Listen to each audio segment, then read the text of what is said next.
Hey, welcome back nerds, Fino here with a guide for the Gilfest Shiva exhibition quest. In this fight, she protects herself with a large number of paywall stacks, and to get rid of them, you need to play a little game of Simon Says, because if you don't, she'll have massive damage reduction and you won't get anywhere.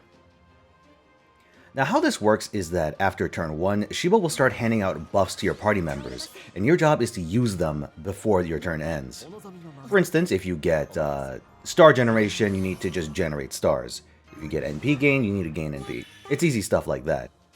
Now there are a few factors complicating the matter. First of all is that if you fail to use your buff before the turn ends, you get penalized. So not only do you get debuffed, but Sheba gets buffed. And while it's easy enough to deal with in phase 1, later on you can find yourself being overwhelmed by the sheer number of buffs that you're failing to repay. Keeping these under control early on is important, and later on you'll have to decide how you want to handle them. Either rushing down the boss, or finding a strategy to sort of hold back the tide. As you can see, I get screwed right off the bat by getting a crit buff, a crit damage buff, on King Protea, and unfortunately without any crit stars, can't crit. So she eats an NP damage debuff and Sheba gets one. She also summons a pair of minions, and these are here to make life difficult for you. The one on the left, the thug, will try to stun your party members, and he'll do this at some pretty inopportune times. The one on the right, the Yakuza, will actually try to charge Sheba. Thankfully she has a 5-tick bar, so you have a lot of room to repair, but it could still put a fair bit of pressure on you.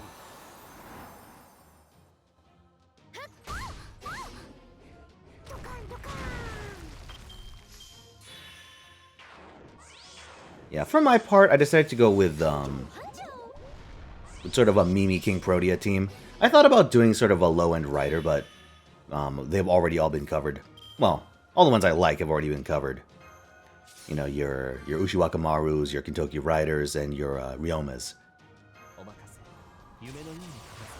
So given the option between trying to do this fight with, like, Alexander, which he's fine, but, you know, I'd rather not here. I figured, you know what? Let's make it weird. Let's go with King Protea. Because in a super long attritional fight like this, King Protea can do some pretty funny stuff.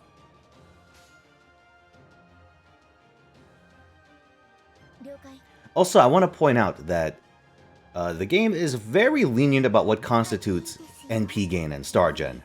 Like, you could do it with buster cards, I'm pretty sure. In fact, I think you'll be seeing that during this run. So yeah, don't sweat it. What you do have to sweat is that crit damage buff that I talked about earlier.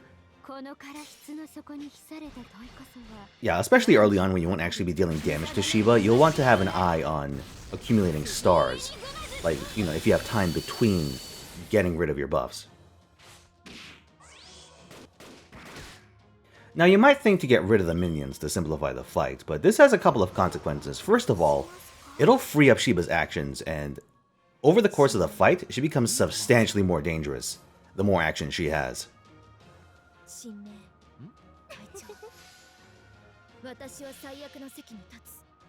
Secondly, each of the minions has a really fucking nasty death buff. You don't necessarily want to trigger it unless you know what you're doing. For the thug on the left, he'll actually taunt his killer for a very long time, and that pretty much guarantees death if you're getting hit by like a full power Shiva. Early on, you might be able to get away with it, depending on who gets taunted. The one on the right, the Yakuza, will actually apply a multi-turn buff block, and likewise, that's also death. However, destroying the minions has its perks, because the killer will actually have all their outstanding debts removed. Like, all their outstanding buffs are removed. And so, if someone, say, like a waiver, for instance, is just sitting around with a bunch of NP damage buffs, you can get rid of him just by having him destroy a collector. So depending on your strategy, it can actually pay to wear them down, but I wouldn't just blow them up on the spot, if you can help it. If anything, I would try to keep around the Atlas uniform or a different form of cleanse, just to make sure that he can't stun you on a key NP turn.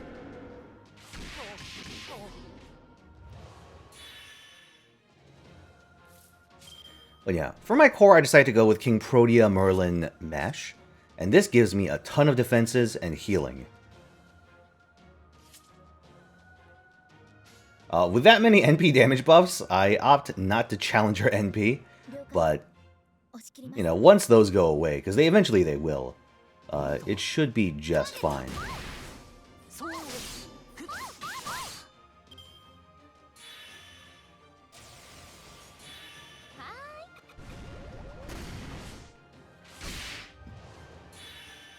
For this first one, actually it's not the first one, is it? For this particular one, I opt to use the Mash Taunt combo, but also since I have the Taunt up, I opt to pop Lord Camelot and rebuild it. Because her NP gain buff is substantial. Now, in this first phase of the fight, the buffs you have to deal with are pretty simple. NP gain, star generation, which you can pay off with pretty much any card, and that crit one.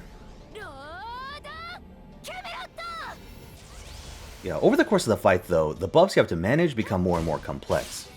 In Phase 2, you start getting card-type buffs for specific characters, like an arts buff, a buster buff, or a quick buff, and if you fail to pay them off, they'll get a different card-type debuffed, and Shiva will get that card-type buffed, like that other card-type. Like, for instance, if you fail to pay back the arts buff, she'll get a buster buff, and you'll get a buster down. You know, enough of these and it won't really matter what Sheba hits you with.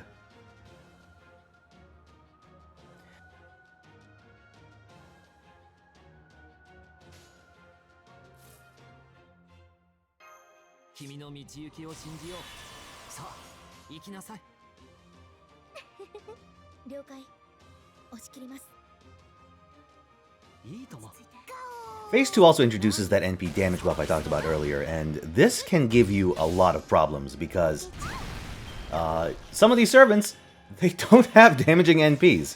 So if, you know, Merlin, Mash, or Waver gets it, you're screwed. You're not like reset the run screwed, but you just have to suck it up.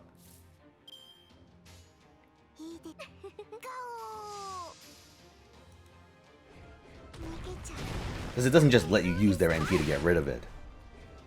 Now the problem is that this same buff corresponds to a crit chance buff for Sheba, meaning that she'll start critting you more and more over the course of the fight. Now my strategy, and what I would recommend for most people, is actually to remove as many stacks as possible in the early phases, especially Phase 1. She gains a few back at the start of every phase, so you can't count on your current damage being good enough, by and large. It's also worth noting that she'll respawn her minions with every phase change. And if you have a weird arrangement of them, she'll summon the Yakuza first, because as you saw at the start, the Yakuza is the one that summons the Thug.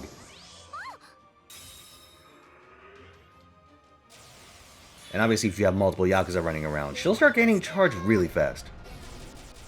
So my recommendation is either kill both of the minions or neither.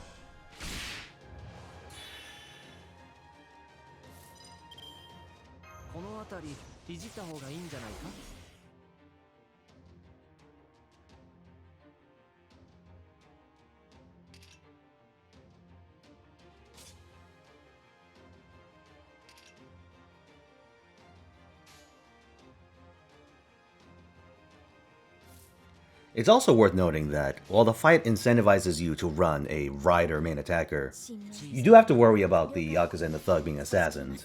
And, you know, if they hit your rider with an NP, that'll hurt quite badly. With good screening and protection, though, you should be able to weather the storm. Yeah, just keep in mind that your big threat here is, in fact, Sheba.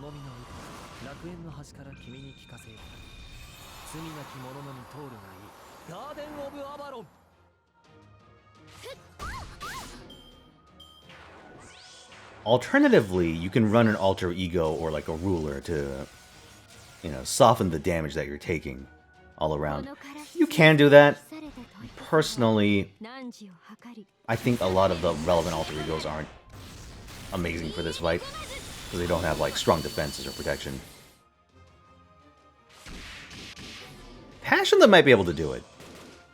because you can control enemy attacks with her. Although you will have to provide her with protection of her own.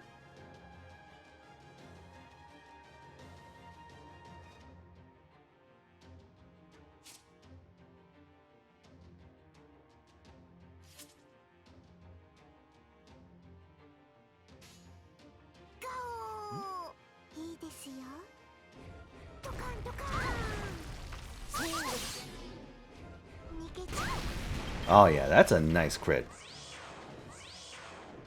However, Mash and Merlin are starting to accumulate buffs, and... well... Sheba's gonna have a fucking field day with that many crit buffs.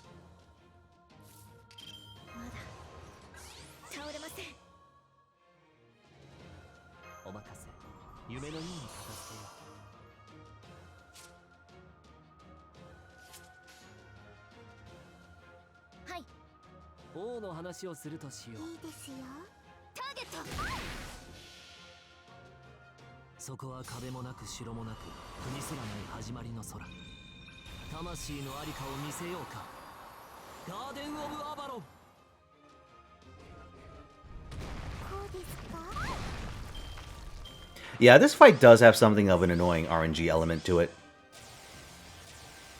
Less so the Simon Says aspect, and more the fact that, you know, the cards you get at the start of every turn are random. And,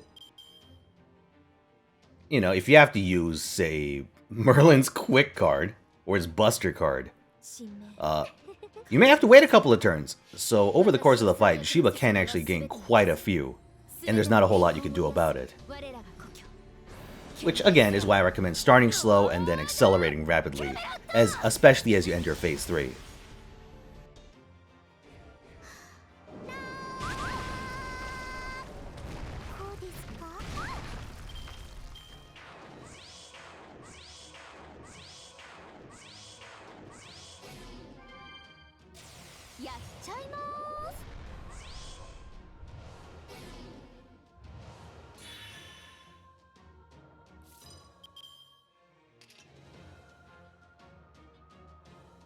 So at this point, I realize that I don't have a whole lot of options. Mash is down and my mitigation is down. I have the Atlas Invuln, but I decide that it's worth it just to lay into Sheba this turn. And yeah, it pays off. At this point, I'm ready to sack whoever gets hit.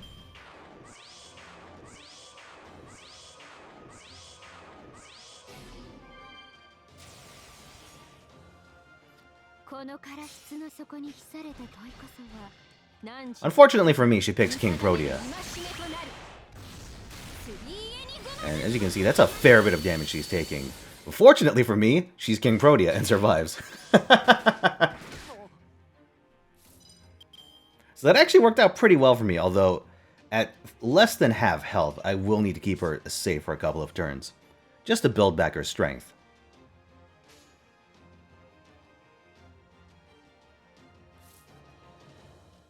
Am I going to go for the Merlin Brave Chain here? No, I should use a Mash Arts card, huh?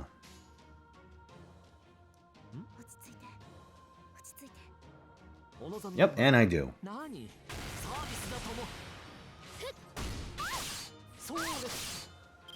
Yep, it's sufficient, and we're on to Phase 3. So what'll happen is that on break, on her final break, not only will she resummon her minions again, but she'll also give all your servants invulnerability for one hit. And you really, well, you want to pay this back, but you obviously have very little control over how that works. For every turn that Invuln stays on, Sheba gets a debuff cleansed and you get a buff purged. So over the course of the fight, this can really start to erode your defenses. Funny enough, though, King Protea has, you know, has huge growth, so yeah, maybe less of an issue for her. However, Sheba can also start handing out attack and defense buffs, and these, like, the attack buff is easy enough to repay, but you really want to repay it, like, immediately. Drop most things to repay it, unless you have her in, like, kill range. Because if you don't, she gains a 30% defense buff and you lose 30% defense. And obviously if you get like 2 or more of these, your life becomes very difficult. As for the defense buff that she gives, that turns into an attack buff for her and an attack down for you if you don't pay it. You have far less control over how that one works, so that can start causing you problems. Not to mention that, while it is technically easy to pay back the attack buff, it is completely possible for you to draw a hand without a relevant card for that servant. And in that case, you'll start accumulating defense buffs. That's what makes Phase 3 so dangerous. Because on top of all the previous buffs that you're getting, and the quantity that she hands out also increases over the course of the fight. Which means that you're just forced to juggle more and more balls. Yeah, like in Phase 3, you will find that things can spiral out of control very, very quickly. Yeah, she gives like, what, 2 buffs in Phase 1? And like, throws 2 on top of that in Phase 2. Yeah, in Phase 3, she's just fucking, just handing him out like candy. It is also worth noting that Sheba has a built-in invuln pierce buff. Yeah, however, if you keep her minions on the board, you don't really have to worry about it. But yeah, even if your account is fairly weak, as long as you focus on defensive strats, like you don't even need a Merlin necessarily, although you can always just borrow one from your friends list and run your own like rider. Yeah, with a little bit of luck, all you really need to do is manage Sheba's buffs. Or rather, the buff she's giving you. And within a couple of attempts, you should be able to start getting pretty deep into the fight. Now, of course, if you want to go like ultra hyper big dick about it, you can also just run multiple attackers. Even ones without the event CE, and just have them take aggro from the collectors. To make sure that as few buffs as possible stay on the field. A little rich for my blood, though. Yeah, the defensive system is holding up pretty well on my end. Although at this point in the fight, I'm starting to accumulate... Well... I am well past the point where I've accumulated more buffs than I can spend. So at this point, it's really a matter of how fast I can close out the fight. Now, this is where the defensive core that you run can start to be an obstacle.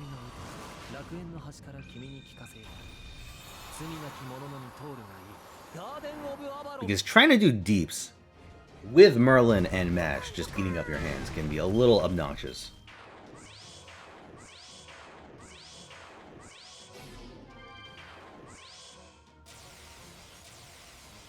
There's a bit of luck here. I managed to not accumulate more like attack buffs than I could pay off. So Sheba does stay eminently killable.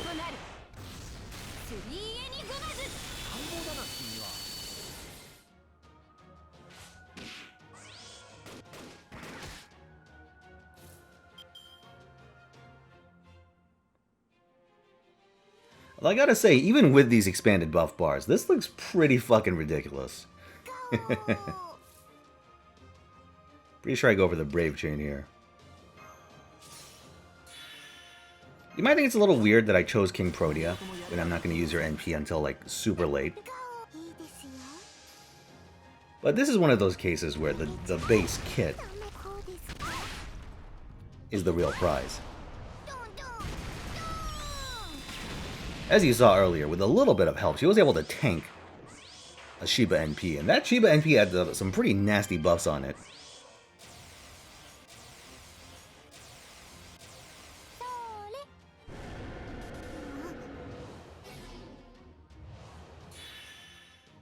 Obviously, if you decide to run your own King Protea, I would recommend bringing some form of healing. It doesn't have to be Merlin, but she will get worn down over an extended fight.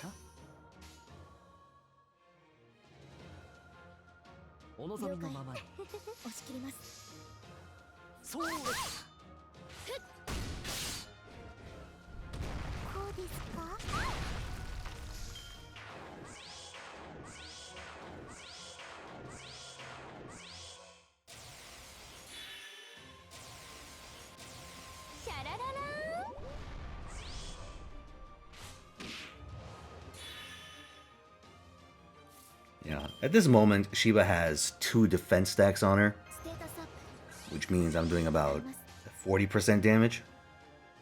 I'm pretty sure this is the point where I decide to go big.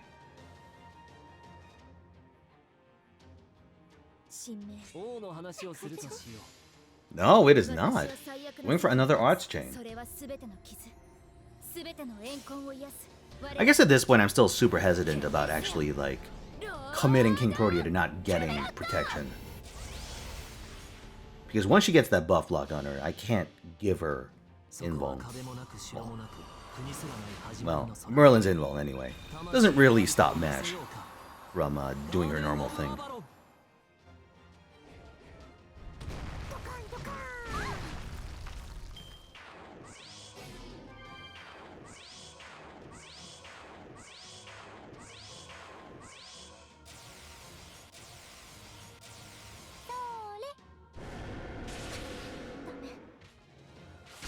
Okay, this is the point that I realize I need to turn on the gas, because Mash just exploded from that crit. So here I think, okay, I can't fuck around anymore. Let's go big.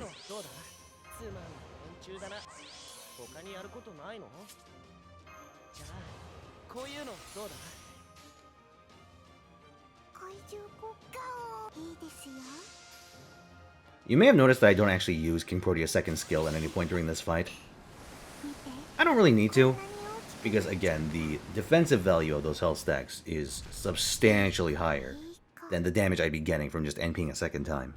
My King Protea is NP1, so that makes that decision fairly easy for me. But yeah, with all the buffs already on her, I decided to just bite the bullet. King Protea should be able to last a few turns in direct combat with Shiva.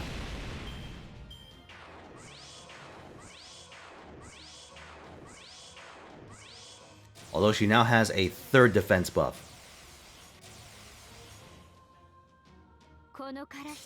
Which means I'm doing this with like, what, 10% of my damage? Something ridiculous like that.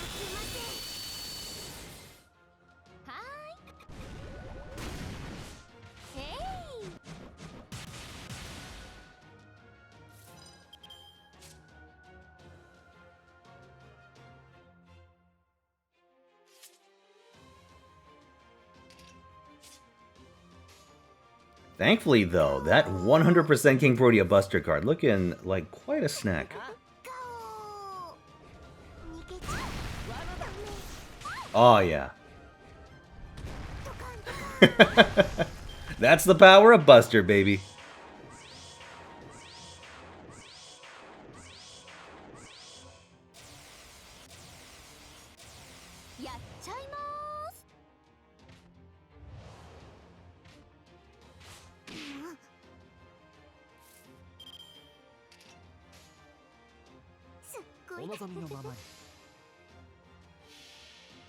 Yeah, as it turns out, keeping the minions alive until phase 3 doesn't really like stop them from respawning. Apparently she just stores the extra charges of that ability.